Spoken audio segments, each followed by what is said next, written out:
We're conducting interviews on the sidelines of the Euromoney Central Eastern European Forum in Vienna, 25th anniversary year of the conference. My name is Christopher Garnett, and I'm going to ask Debora Revoltella, who's the Chief Economist at the European Investment Bank, one or two questions. Debora, welcome. Thank you for joining us. Thank you very much for having me. We're very used to thinking that Germany is an incredibly important, the German economy is an incredibly important source of industrial activity and economic growth for Central and Eastern Europe, and of course it is. But it's interesting to see that as Germany has slowed quite significantly in recent years, Central and Eastern European hasn't really caught that cold. They've stayed resilient. What do you put that down to, and can it continue? Can Germany continue to have rather low growth this year and CEE maintain its really positive path? I think we cannot really talk about the decoupling of Central Eastern Europe versus Germany, and we have seen it now. So what we have seen is really Germany that is slowing down, and is slowing down with a slowdown particularly coming from the manufacturing sector, and so the transition to Central Eastern Europe should be quite fast. But on the other side, we have seen a number of factors that have prevented this transmission to lower growth in the region, and mostly are related also to the fast wage growth that we have seen in the last year, consumption, investment activities that have continued in the region.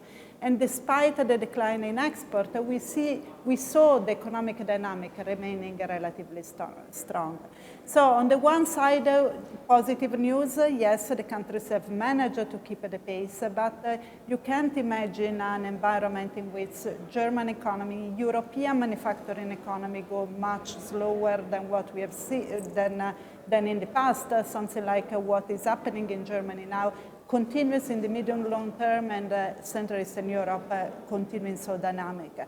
I think the transmission channel is there, it just takes much longer, and probably is also waiting on the fact that for now it's a sudden deceleration of Germany. It's very much related also to internal elements in the German economy, and for the time being it's just slower the pass through. But potentially it could be a bearish signal for CE if it continues further. I think there are countries that cannot decouple completely from Germany and the European manufacturing. You can try to break the link partly and to diversify, etc. So that can happen. And some of the countries are trying to do that. They are actually investing in their own innovation capacity, in their own in the own transformation of their own industrial base, but still the link is strong. Yeah. Okay. And I think particularly Visegrad countries, Serbia, Romania, North Macedonia, they cannot really separate themselves from European manufacturing. Okay. Today is the day that the European Commission formally launches its European Green Deal. What's the potential impact of that for the countries in this region, Central Europe and Southeast Europe? I think, so the Green Deal is, I'm quite excited about it. I think Europe needs something which is ambitious to show its leadership at the world level. And Europe is becoming very ambitious in strong commitment in terms of decarbonization, and in the bold plan, comprehensive plan, the one that the Commission is presenting today, this Green Deal. And the Green Deal has various elements. It has a finance component, redirection of some budget resources, and leveraging the private and public resources to get to a 1 trillion leveraged public and private investment in the next decade. But also it has a big component in terms of planning and rethinking and creating the right incentive, the European taxonomy, but also the environment efficiency first principle, or the fact that the European semester, the dialogue between the Commission and the Member State, will have a very strong component in terms of discussing the energy transition at the country level, and then monitoring and advising. There is a big component in terms of advisory to member states on defining and coordinating the energy transition ambitions of European countries. So I'm positive, and I think it's a bold move on the European point of view. Of course, not every country have the same cost in terms of an energy transition, and some of the countries in Central Eastern Europe are going to be very much affected by a fast transition.